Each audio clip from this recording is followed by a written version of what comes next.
खुशी छलकाएंगी किरणें, खुशी बरसाएंगी किरणें, तेरे गम की सियाही को उजाला धोने वाला है, सवेरा होने वाला है, सवेरा।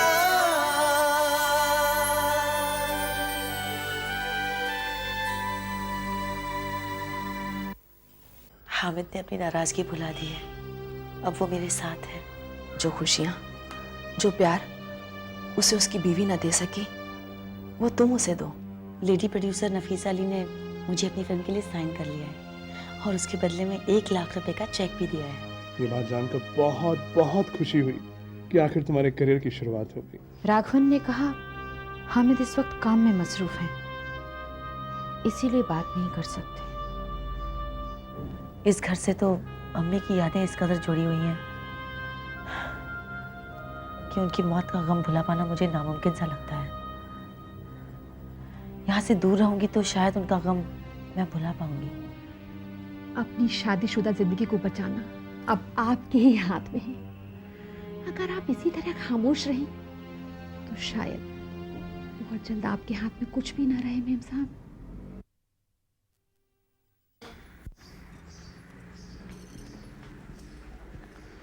शबाना, कहाँ जा रही हो? अब्बू के घर, उन्हें मुझसे कुछ जरूरी काम है। कब बात हुई थी तुम्हारी? हुई थी। इस वक्त मैं जल्दी में हूँ। खुदा हाफिज। खुदा हाफिज।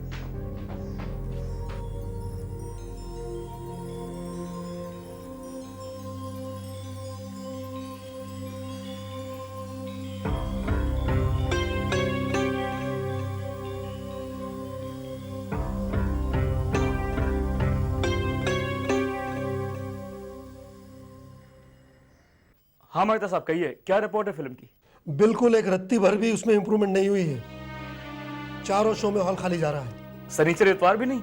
अकबर साहब, मैंने आपको पहले भी समझाया था कि इस फिल्म से उम्मीद रखने में कोई अक्लमंदी नहीं है। आजकल तो पब्लिक जो है ना, वो चौथे दिन ही फिल्म की तकदीर का फैसला कर देती है। आपकी फिल्म बुरी तरह से फ्लॉप हुई है और इसे अब सिनेमा घर में चलाने में कोई अक्लमंदी नहीं है। लेकिन फिल्म को चलाने के लिए मैं आपको और रुपए दे चुका हूँ। अकबर साहब, उस रुपये से सिर्फ खर्चे निकलते हैं, कोई फायदा नहीं होता हमारा। और जिस फिल्म से फायदा ना हो उसे सिनेमा हॉल में चला के क्या फायदा है? मेहता साहब, आपने इतना कोऑपरेट किया है मेरे साथ, प्लीज कुछ दिन और कर लीजिए ना। अकबर साहब, आप लंगड़े घोड़े पे दांव लगा रहे हैं और आप ये बात अच्छी तरह से जानते हैं कि इसमें कोई अक्लमंदी नहीं है। मेहता साहब, मैं गुजारिश कर रहा हूँ आपसे, अब ये हफ्ता पूरा होने दीजिए, आगे की हम बाद में सोचेंगे। देखिए, मैं आपका नुकसान नहीं होने दूंगा। अकबर साहब, आपके मरहूम अब्बू के साथ में मैंने इतना बिजनेस किया है कि इतनी सी इज्जत तो उनकी रखनी पड़ेगी ना। बहुत बहुत शुक्रिया मेहता साहब, बहुत बहुत शुक्रिया। तो मैं परसों फोन करता हूँ आपको। खुदा हाफिज।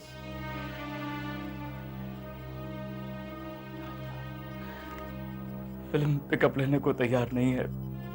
वहां टेक्नीशियंस, एक्टर्स का कम से कम 28 लाख का कर्ज है। मेरे मालिक, लगता है तूने ठान लिया है, तू इस बंदे की मदद नहीं करेगा। यहाँ दस्तखत कर दो।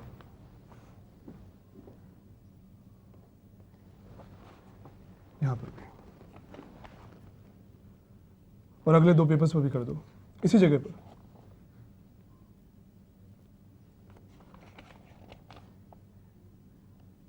ठीक है। Thank you.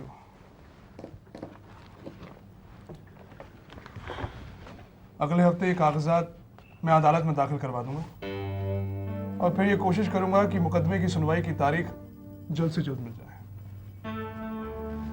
इस बार अकबर सिद्दीकी मुझे अपना बाप का कातिल साबित करने में कोई कसर नहीं छोड़ेगा, पूरा जोर लगा देगा।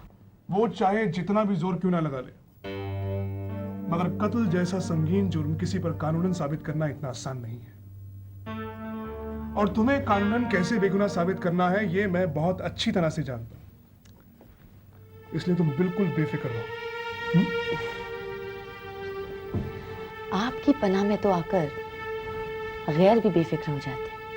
मैं तो आपकी अपनी हूँ। शगुफ्ता, मैं दोबारा कह रहा हूँ, हमारे रिश्ते की खबर हमारे अलावा किसी को नहीं होनी चाहिए। बेहोशी में भी हमारे रिश्ते का जिक्र किसी से मत कर बैठना।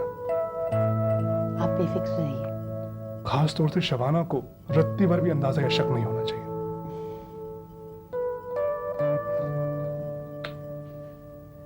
जी हाँ, जी हाँ, जी हाँ। नहीं जी, जैसे ही सर को फुर्सत मिलेगी मैं उनसे आपकी बात करवा दूंगा। Okay, thank you sir. भाभी जी नमस्ते। आप अचानक यहाँ? हामिद दफ्तर में है या नहीं? जी है, मगर वो क्लाइंट के साथ मीटिंग में बिजी है। किस क्लाइंट के साथ? जी, मिस शगुफ्ता।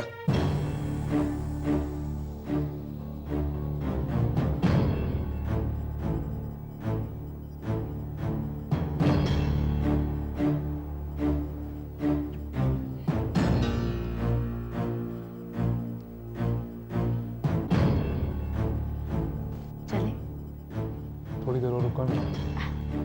मुझे बहुत देर हो रही है, उठिए।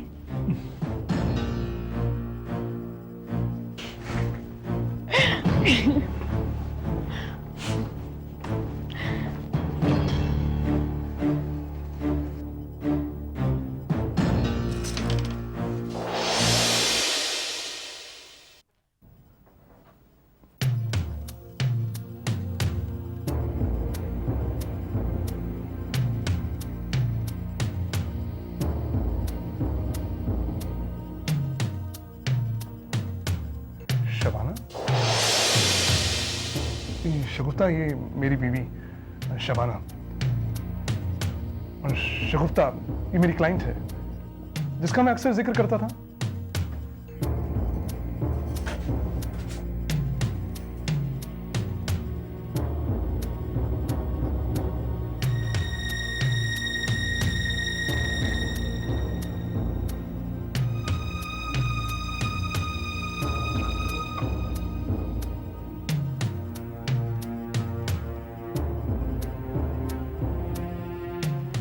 आपकी अम्मी के इंतकाल के बारे में सुना, काफी अफसोस हुआ। एक्चुअली मैं बहुत जल्दी में हूँ, चलती हूँ। हाँ, आपसे मिलकर बहुत खुशी हुई। खुदा हाफिज।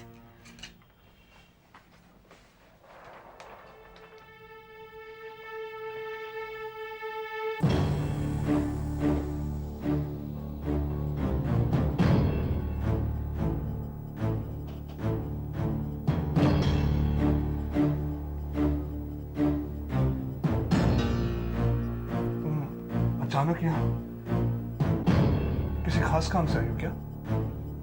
जी,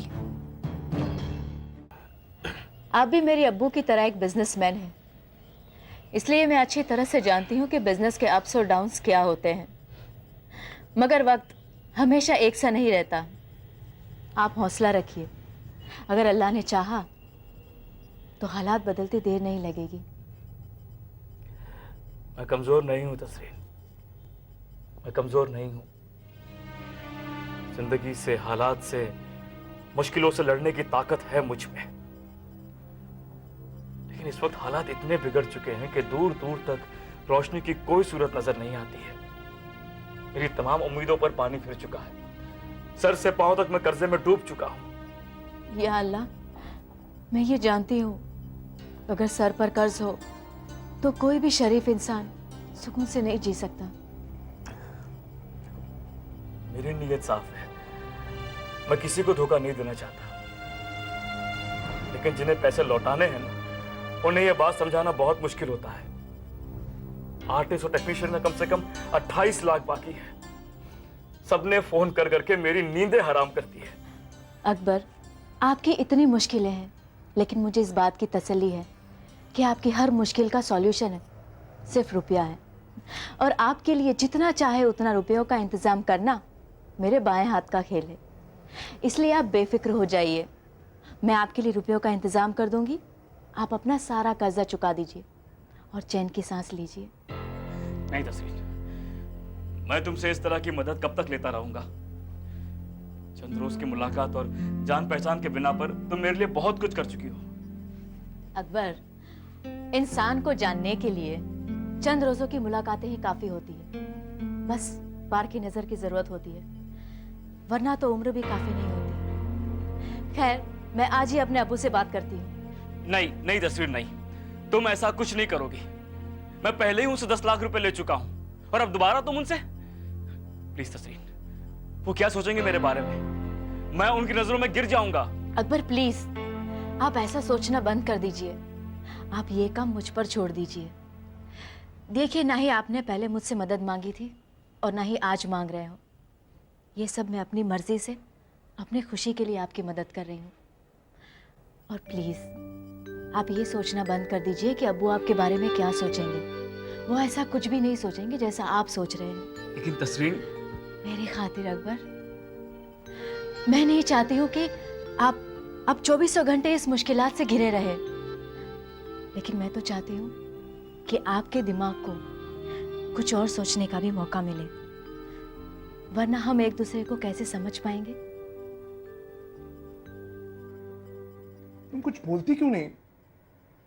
इस तरह अचानक यहां पहुंची, ऐसी कौन सी जरूरी बात करनी थी मुझसे? अब खुदा के लिए खामोश मत रहो। ऐसी कौन सी आप पर टूट पड़ी थी जो तुम शाम को मेरे घर लौटने तक का इंतजार ना कर सकी?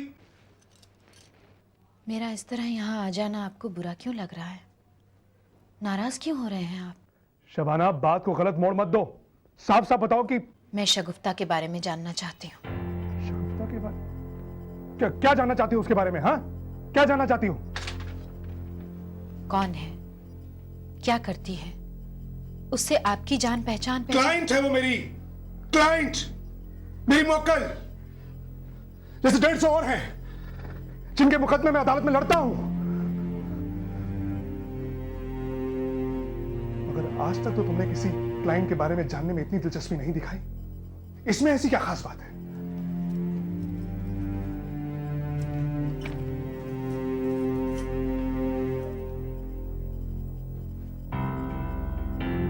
यही तो मैं जानना चाहती हूँ। What the hell do you mean? अरे तुम्हारे दिमाग में क्या है? बको। आहिस्ता बोलिए, बाहर जोश। अरे सुन लेना तो सबको।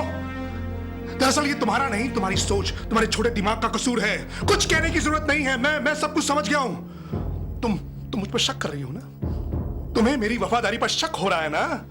लेकिन ये तुम्हारा घटियापन है, तुम्हारा छोटापन है, ये इससे ज्यादा कुछ नहीं है। ये हामिद, मैंने तो कुछ कहा ही नहीं और आप इस कदर बिगड़ने लगे। तो बोलो ना, जो तुम कहना चाह रही थी उसका मतलब इससे अलग कुछ है, कुछ और है। देखिए, मुझे सिर्फ ये महसूस हुआ कि किसी वजह से आप मुझसे कुछ छिपा रहे हैं, झूठ बोलने पर मजबूर हो रहे हैं। इसलिए मैंने सिर्फ ये जानना चाहा कि आखिर वजह क्या है। क्या छुपाया मैंने तुमसे और क्या झूठ बोला? आप अच्छी तरह से जानते हैं कि मैं क्या कहना चाह रही हूं, इसलिए मुझसे नहीं, अपने ज़मीर से पूछिए। अगर चाहती तो न आज मैं यहां आती, न ही आपसे बात करती, मगर मैं हमारे रिश्ते को पूरी वफादारी और ईमानदारी के साथ जीना चाहती हूं। हमारे रिश्ते के दरमियान मैं किसी तरह का कोई शक शुबा नहीं बनने देना चाहती। बस शबाना, बस। अब ना तो तुम्हें कोई सफाई पेश करने की जरूरत है और ना ही मुझे। और एक बात कान खोल कर सुनो, आइंदा मुझसे ना तो इस किस्म के सवाल जवाब करना और ना ही मुझसे किसी सफाई की उम्मीद रखना। तुम्हारी सोच किस दर्जे की है ये मुझे आज अच्छी तरह से मालूम हो गया है। जाओ, शगुफ्ता के बारे में तुम्हें जो भी मालूम करना है जाकर कहीं और से करो। मैं इस सिलसिले में तुमसे कुछ भी बात करना नहीं चाहता।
मेरे सिर्फ एक सवाल करने पर आपने इतना कुछ कह दिया।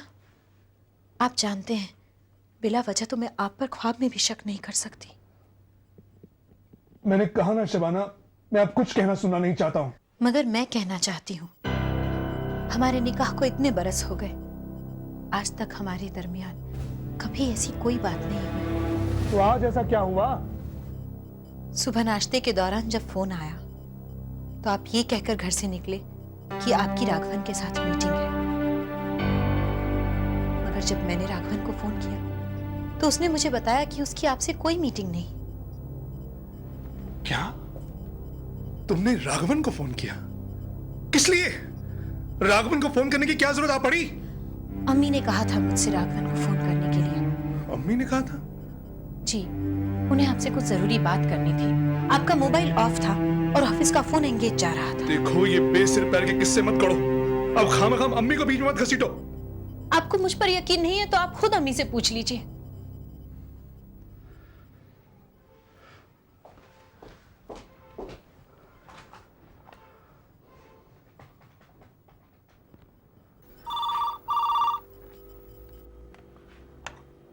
हेलो।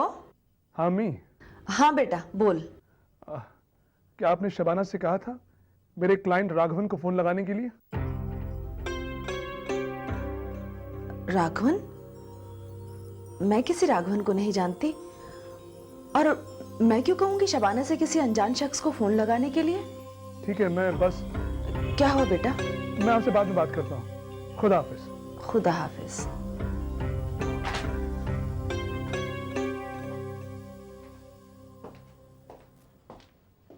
शर्म नहीं आती सफेद झूठ बोलते हुए? अम्मी ने तुमसे फोन लगाने को नहीं कहा था, तुमने खुद अपनी मर्जी से फोन लगाया था। मेरा यकीन कीजिए, अम्मी ने खुद कहा था मुझे आपको फोन करने के लिए। उन्हें आपसे अपनी वापसी की टिकट बुक करवाने को कहना था। बस शबाना बस, बहुत हो चुका। अब मैं तुम्हारे मुंह से एक लफ्ज भी नहीं सुनना चाहता। देखिए,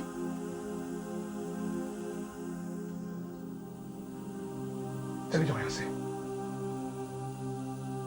हामिद, मैंने कहा ना चली जाओ यहां से। You may leave now.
Hello.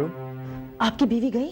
हाँ, अभी अभी गई हैं। मेरी वजह से कोई? किसी खास काम से फोन किया था तुमने? हाँ हामिद साहब, मुझे बहुत डर लग रहा है। एक आदमी है, शायद वो लगातार मेरा पीछा कर रहा है और मेरे घर पर भी नजर रखे हुए है। अरे इसमें डरने की कोई बात नहीं है। मुझे यकीन है वो जरूर घाणेकर का आदमी होगा। घाणेकर ने उसे तुम पर नजर रखने को तैनात किया होगा। ये घाणेकर मुझे कभी सुकून से नहीं रहने देगा।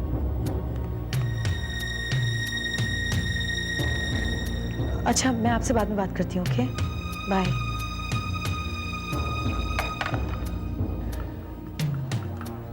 नाश्ता साहब, साहब कुछ लगाओ। आला आला